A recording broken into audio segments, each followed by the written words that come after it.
Bonjour, on va corriger le devoir maison sur les symétries. Donc voici d'abord l'exercice 1. Donc dans cet exercice, on doit tracer le symétrique donc de la figure F1 qui est ici, donc qui est ce bateau. Donc d'abord par rapport à la droite D, qui est une droite en diagonale, hein, donc une symétrie axiale par rapport à un axe diagonal. Et ensuite, le symétrique F3 donc de la figure F1, donc c'est toujours de cette même figure de départ, mais cette fois-ci par la symétrie centrale de centre S. Alors on va commencer par tracer le symétrique F2 de la figure F1 par la symétrie axiale. Donc pour ça, on cède ici, on fait point par point et on devine un peu la forme que va avoir le symétrique. Donc ce point-là, son symétrique va être ici. Alors on va prendre cet outil-là. Okay. Donc ce point-là, son symétrique va être ici. Et ensuite, cette horizontale ici, eh bien, elle va se transformer en la verticale correspondante. Autrement dit, donc ce point-là, voilà. Et ensuite, on a les 7 carreaux ici vers le bas qui correspondent à qui sont le symétrique, hein, évidemment, de la partie qui était ici. Donc le haut de la coque horizontale devient ici vertical. Donc ensuite, on a cette partie inclinée ici qu'on va retrouver. Donc ça ici, ça va aller là. Donc on va retrouver cette inclinaison ici, comme ça. Ensuite, on a les 4 carreaux du bas de la coque qui se retrouvent ici. Et enfin, on termine la coque. Ça donne donc ceci. Ensuite, on va s'intéresser à la voile. Alors la voile, on voit qu'elle est à 3 carreaux. Donc on va partir d'ici et on va 4 carreaux ici horizontal. Donc ça donne ça. Qui correspond à voilà, au mât du bateau ici. Ensuite, ce point-là, on voit qu'il se retrouve ici. Il a la verticale. Donc on voit que le symétrique ici, on cède un peu de la vision du bateau qu'on a ici. Voilà, et donc on termine ici. On jette un coup d'œil pour voir pour bien vérifier que c'est bien équilibré. Hein, quand c'est symétrique, ça doit être équilibré. Bon, on voit que c'est bon ici. Hein, donc cette figure ici, on peut l'appeler F2. Donc on l'appelle F2. Ça c'est F2. Ensuite, on va faire donc la figure F3, donc symétrique cette fois-ci est par symétrie centrale, donc par rapport à S. Donc on va la faire par exemple en bleu. Alors là encore on commence point par point, donc ici le symétrique va se retrouver ici. Ensuite la coque ici, le haut de la coque ici, et bien on va le retrouver ici, donc les 7 carreaux, on va les retrouver ici. 1, 2, 3, 4, 5, 6, 7, donc cette partie-là ici, elle va ici. Donc ensuite, on sait que, alors pour la symétrie centrale, le symétrique est parallèle au segment de départ, donc ici on a bien, voilà, alors là c'est carrément, c'est le même support, mais c'est assez facile ici de voir que le bas de la coque va se retrouver ici parallèle, compte tenu que la symétrie axiale conserve, enfin le symétrique par symétrie centrale d'un segment, c'est un segment parallèle. Alors on poursuit maintenant. Donc cette partie ici va se retrouver là. Le bas de la coque va se retrouver ici. Et on termine comme ça. Donc ça, c'est le symétrique de la coque. Alors maintenant, on fait la voile. Donc ici, ça correspond au mât ici. Ensuite, on voit qu'il y a ça ici qui va se retrouver ici. Alors on voit que c'est parallèle, donc c'est bon, voilà, comme ça. Et enfin, eh bien, ce qui reste, à savoir ce segment ici, hein, dont le symétrique est comme ça. Et donc voici pour cette figure F2, F3 plutôt. Donc voici pour F3. Donc voilà pour l'exercice 1. Alors pour l'exercice 2, je vais vous montrer ici l'exercice 2. Alors pour l'exercice 2 qui est ici, alors voilà, alors on va essayer effectivement de le faire. Alors si on fait une copie d'écran dans notre book, on va être un peu embarrassé. Alors je vais vous montrer une technique, là on va le faire avec CarMetal. Donc la question c'est comment on fait pour basculer cette figure là ici dans CarMetal. Et alors je vais vous montrer une méthode. Alors on est parti de... J'ai préparé ici une copie d'écran et j'ai pris, quand j'ai fait recadrer cette figure, je l'ai recadré au format carré. Alors c'est ici. Alors ça va être ça, oui voilà. Donc c'est cette figure là, vous voyez. Alors j'ai fait volontairement un recadrage carré, donc c'est au format carré là. Alors j'ai coupé, alors, le texte ici ne m'intéresse pas. Ce que je veux, c'est avoir une image qui est au format carré. Autrement dit, dont la largeur, la longueur ici est pareille que la largeur. Parce que quand on va l'importer, on va la basculer en CarMetal, c'est important que le format de l'image soit bien déterminé. Et donc ici, j'ai pris le format le plus simple, à savoir le format carré.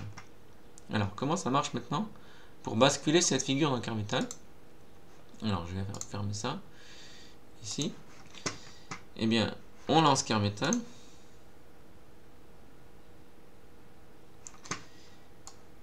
Et alors, l'idée, ça va être d'utiliser ce bouton ici, donc cet outil, donc qui permet d'insérer une image à partir de 2 ou 3 points. Et donc, on va commencer par faire les supports en fait sur lesquels je vais venir plaquer l'image. Et je vais donc faire un support carré. Et ça, je sais faire. Donc, on va commencer par faire, alors pour bien montrer qu'ils sont... les premiers vont être dynamiques, les deux premiers, donc je vais les faire voilà, en rouge et comme j'ai l'habitude là, en rond. Donc en fait, donc je vais partir de ces deux points qui sont dynamiques, qui eux pourront bouger. Ensuite, je vais refaire des points normaux sous forme de croix et noir. Et vous voyez, comme je veux un format carré, je vais faire une perpendiculaire ici. Alors on va tracer le segment qui me sert juste à tracer la perpendiculaire. Et ensuite la longueur ici, on va la reporter là-bas. Voilà, alors c'est ça dont j'ai besoin. Alors je vais maintenant masquer, j'ai juste besoin de mes 3 points. Vous voyez qu'il y a une espèce de cadre qui est bien carré, ici, sur lequel je vais venir mettre l'image. Alors maintenant on utilise ce bouton, insérer une image, et donc je clique successivement sur le premier point d'ancrage, deuxième point d'ancrage, troisième point d'ancrage, et après il me dit d'aller chercher l'image, donc je vais chercher l'image. Et donc, c'est ici. Et donc, j'ai dit que c'était ça ici. Oui. Voilà. Et donc, vous voyez que l'intérêt maintenant, c'est que je peux... voilà. Comme c'est bien au format carré, j'ai bien respecté... il n'y a pas de problème. L'image n'est pas déformée. Je peux juste l'agrandir ou la rapetisser. Mais j'ai bien ici une figure... Voilà. Donc je peux contrôler la longueur, après je peux zoomer, dézoomer. Enfin, je peux contrôler la taille de la figure et je peux maintenant travailler sur cette figure. Donc c'est ce que je vais faire. On va donc faire maintenant. Donc il s'agit de faire le symétrique. Alors on va revoir l'énoncé. Alors là c'est juste le zoom, hein, c'est comme ça. Alors on va revoir l'énoncé qui est ici. Donc trace le symétrique F5 de la figure F4, donc de la figure de départ là ici, par rapport au point P, puis ensuite par rapport au point N. Donc on va faire le symétrique à partir de cette figure ici. On va juste superposer des éléments. Alors, bon, alors on va faire des segments un peu épais, puis on va augmenter un peu la taille de ligne pour que ce soit bien clair. Et donc je vais d'abord repasser la figure. Donc pour les points, je vais leur donner une forme point pour qu'ils ne dépassent pas. Et donc, je prends maintenant l'outil segment et je vais représenter, je repasse la figure. Voilà.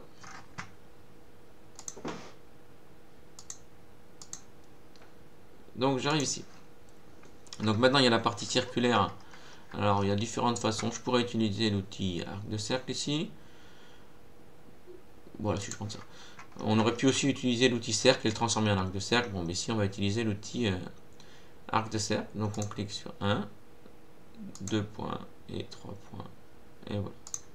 Et on a l'arc de cercle, sauf qu'il n'a pas la bonne forme. Donc, on va faire clic droit. On va le prendre en bleu. On va lui donner ça. Voilà. Et donc, voici cette figure.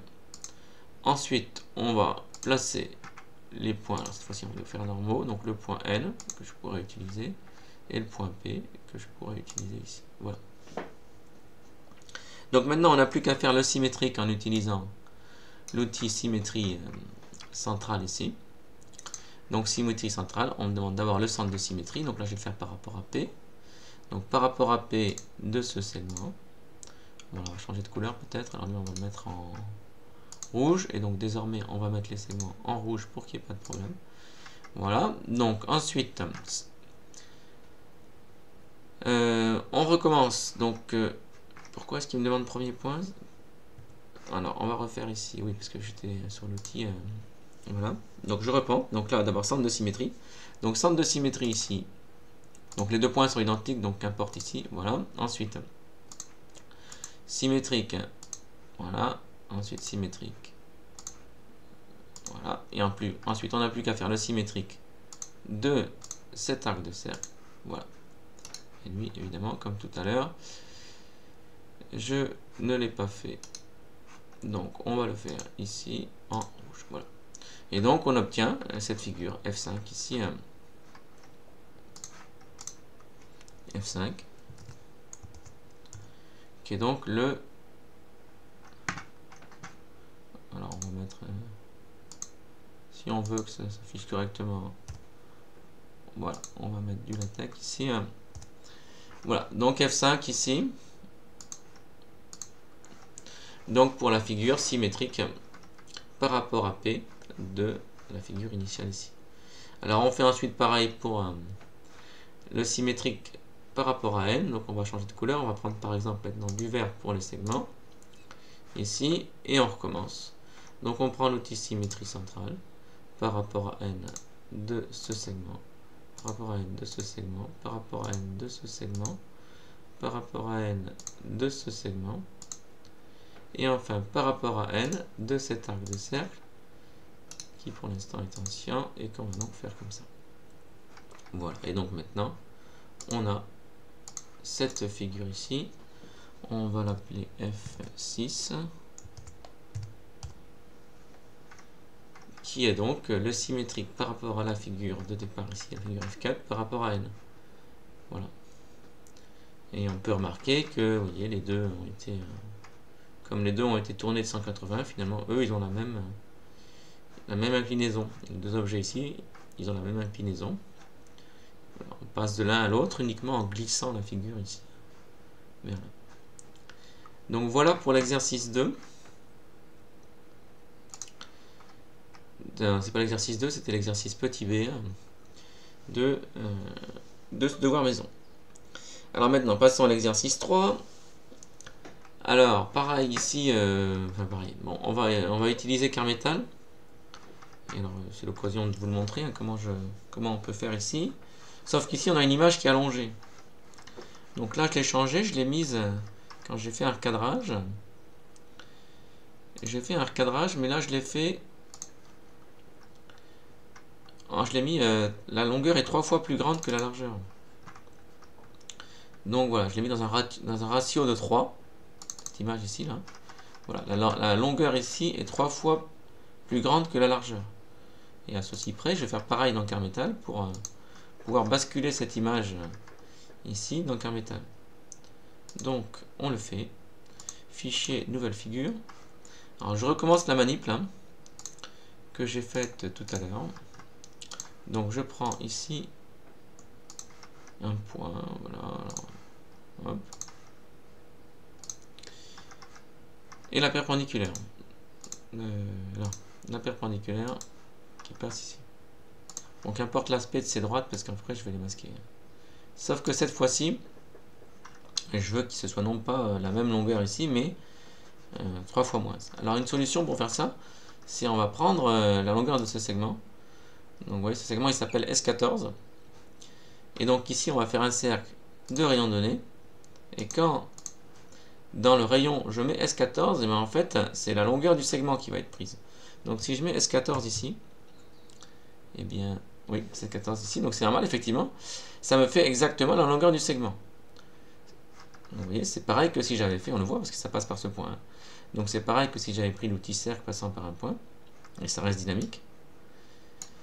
Mais donc nous on veut que la largeur soit 3 fois plus petite, donc on va diviser par 3.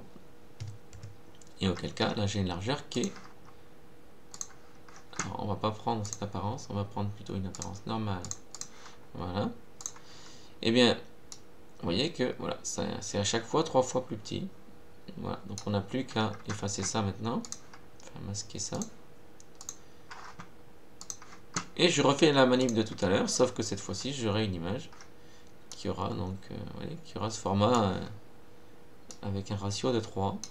Donc on commence la manip. Alors, premier point d'ancrage, deuxième point d'ancrage, troisième point d'ancrage. On va chercher cette image ici, et voilà. Et donc maintenant on peut travailler dans Carmetal tranquillement à partir des figures qu'on a faites ici. Alors, exercice 2. Dans chacune des figures ci-dessous, marque d'une croix rouge ton éventuel centre de symétrie et trace en vert ses axes de symétrie si elle en comporte. Alors, on va commencer par le centre de symétrie et on va prendre des points qui ont une grande... On va les faire en croix, comme ça fera une croix. Et on a dit que c'était une croix rouge, donc on va prendre en rouge. Alors, celui-ci a un centre de symétrie. Voilà, donc on trace une croix rouge.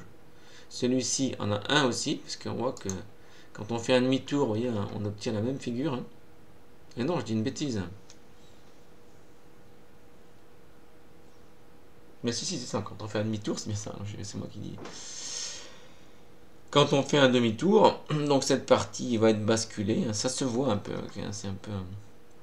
Donc mon premier réflexe était le bon. Quand on bascule ici, ben en fait, comme c'est composé d'un parallélogramme ici, donc lui il a un centre de symétrie, donc il va, quand on le fait, quand on lui fait faire un demi-tour, il va se retrouver avec lui-même. Et la partie ici qui est composée d'un morceau de parallélogramme, pareil, elle va également faire voilà, se retrouver sur elle-même, donc on a bien un centre de symétrie. Ici en revanche, on n'en a pas parce qu'il manque cette partie. Ici on en a un également, pour la même raison. Quand on fait un demi-tour, eh bien la figure se retrouve identique à elle-même par demi-tour. Ensuite ici, attention, ça ne marche pas parce qu'en fait si je fais un demi-tour, la partie pointue ici va se retrouver ici. Donc hein, pour les polygones réguliers, attention, il faut qu'il y ait un nombre pair de côté. Ce qui n'est pas le cas ici. Là, on a un pentagone régulier. Enfin, elle est construite avec deux pentagones réguliers. Et comme 5 est impair, donc là ça ne marche pas. En revanche, ici, il y a bien un centre de symétrie. Donc voici les 4 figures qui ont un centre de symétrie. Ensuite, on va faire en vert ces axes de symétrie si elle en comporte. Donc on va maintenant faire... Alors je vais faire des segments, je devrais faire des droites, mais je vais faire des segments plutôt. Voilà, je vais revenir à une taille de point plus raisonnable. Et je prends voilà, une forme point pour que ça ne dépasse pas. J'ai dit que je prenais en vert et que les lignes, je vais les faire très bien. Donc ici, alors je regarde, est-ce qu'il y a des axes de symétrie? Eh bien, en fait, non, hein, parce qu'en fait, quand on essaie de faire un axe de symétrie, oui, il n'y a rien qui se reflète dans un miroir. On est à chaque fois perturbé. Donc là, il n'y en a pas. Idem ici, il n'y en a pas, parce qu'en fait, même principe, on voit qu'il n'y a rien qui... On n'arrive pas à mettre un axe par rapport auquel la figure serait son propre symétrique. Donc il n'y en a pas. Alors ici, en revanche, il y a un axe qui est comme ça. Donc là, on voit qu'effectivement, le symétrique, eh c'est lui-même. Donc il y a un axe de symétrie.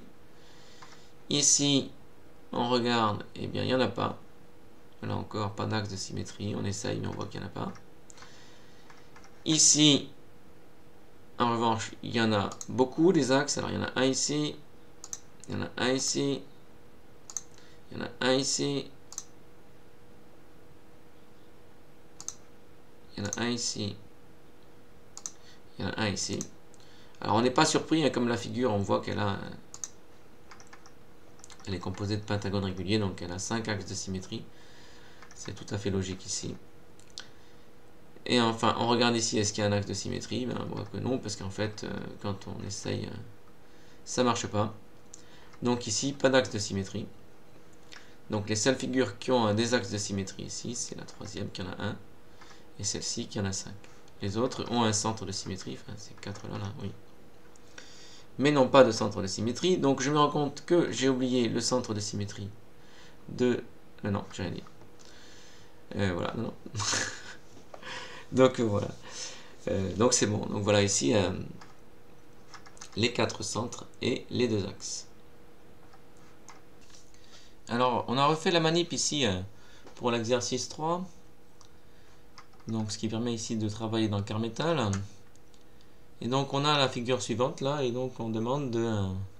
sachant que la feuille a été arrachée et qu'on a juste construit le symétrique du segment AB par rapport à M, et qu'ensuite la feuille a été arrachée, de compléter malgré tout ce qui va se passer pour la symétrique, donc de trouver le point C' et le point D'. Alors le problème ici, c'est qu'en tenu qu'on a arraché la feuille, on n'a plus les parallèles, donc B'C' ne va pas être parallèle à BC. En revanche, comme on a des propriétés de conservation, on sait que les angles vont être conservés. Donc sur la figure ici, l'angle en B va se retrouver ici en B', et l'angle en A va se retrouver en A'. Là-dessus, le fait que la feuille soit arrachée n'a pas d'impact. Donc ce qu'on va faire, c'est qu'on va d'abord mesurer ces points, enfin mesurer ces angles, et les faire réapparaître ici. Donc on commence comme précédemment par... alors on va prendre des lignes de 2 ici, et on va repasser ici pour faire une figure en bleu. Je vais peut-être la faire en gras aussi. Voilà, alors on fait ici la figure correspondante. Je repasse cette figure sur laquelle on va travailler. Voilà, non.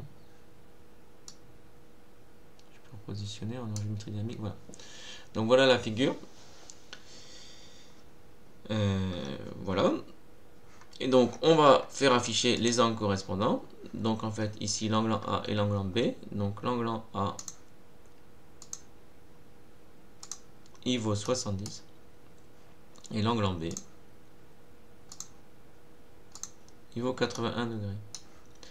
Donc par conservation des angles, comme la symétrie centrale conserve les mesures d'angle, eh bien on va retrouver ces angles sur la figure ici. Donc en B', on va retrouver un angle de 80. Donc je peux faire cet angle ici. Alors je fais cet angle. Alors, bon là les points vont être créés à la volée, c'est pas grave. 1, 2, voilà. Et je fais 81. Et ensuite l'angle en A il fait 70. Donc je recommence cette fois-ci. Je prends 70. Voilà. Et on obtient ici les deux droites sur laquelle vont se trouver les angles ici.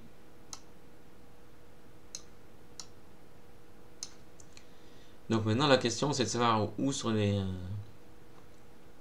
ces angles ici, sur ces demi-droites, on va placer le point C' et le point A'. Donc pour ça il faut mesurer ces longueurs là, ici il faut avoir ces longueurs et on va les ajouter sur le dessin.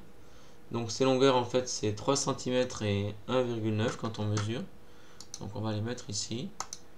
Je veux sélectionner, c'est pas ça que je voulais moi.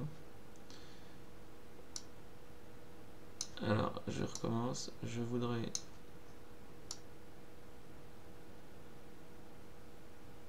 J'ai bougé là, je ne sais pas pourquoi. Voilà, donc moi ce que je voudrais c'est sélectionner, non pas cet angle, le problème c'est qu'il me sélectionne cet angle. Alors maintenant c'est bon, c'est le segment que je voulais.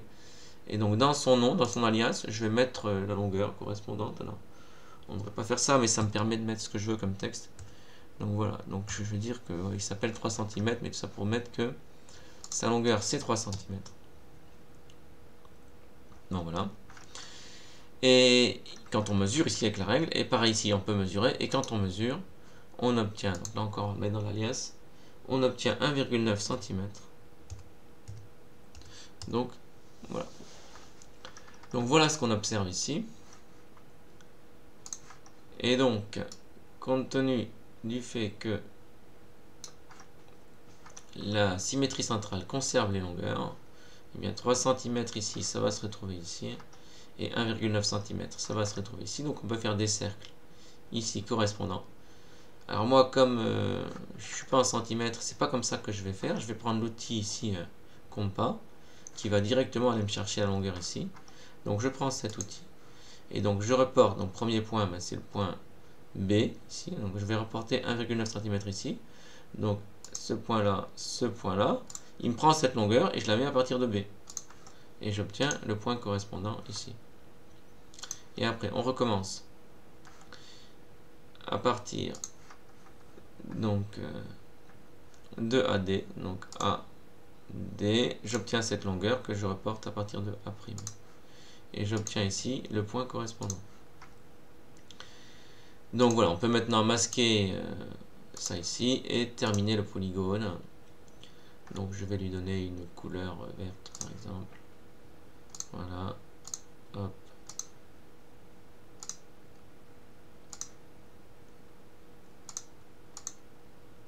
Voilà. Donc voilà ce polygone. Et vous voyez qu'il est... voilà. Les segments ne sont plus parallèles ici. Les segments symétriques ne sont plus parallèles parce qu'on a déchiré la feuille. En revanche, on arrive quand même à faire la figure en utilisant les propriétés de conservation de la symétrie centrale. Et donc voici ce qui devait figurer sur votre feuille ici. Alors ici je pourrais mettre aussi que... Alors, il était écrit, tu indiqueras sur le dessin toutes les mesures d'angle et de longueur qui t'auront permis de réaliser la figure. Donc c'est ces mesures ici, c'est ça qu'il fallait faire apparaître sur la figure. Alors on pourrait éventuellement prendre celle-là aussi, mais bon. Disons qu'il faut suffisamment de mesures d'angle et de mesures de longueur pour pouvoir terminer la figure. Ici, moi avec ces quatre-là, on arrive à terminer la figure.